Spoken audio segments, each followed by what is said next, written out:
Inanunsyohan na ng ABS-CBN ang pagbabalik ng primetime queen na si Judy-Ann Santos sa 2024. Bibida si Judy-Ann sa spin-off ng international series na The Bagman kasama ang dalawang award-winning kapamilya aktor na sina Arjo Atayde at Jan Arcilla na ipoproduce ng ABS-CBN International Production, Nathan Studios, Rain Entertainment at Dreamscape Entertainment.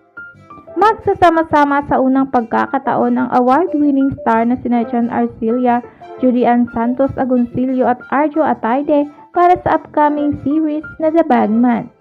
Muling ang gagampanan ni Arjo Atayde ang karakter ni Benjo Malaya, isang neighborhood barber na naging alipores ng gobernador, na nasangkot sa isang mapanganib na sapot ng krimen, katiwalian at kaguluhan sa politika.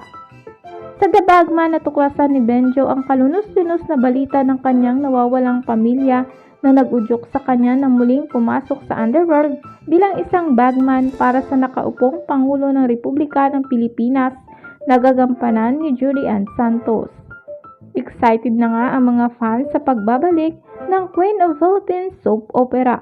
Huling nagbida si Judy-Ann sa kapamilya primetime series na Starla noong 2019. Nagkaroon din siya ng maikling palabas sa effigy ang probinsyano sa parehong taon.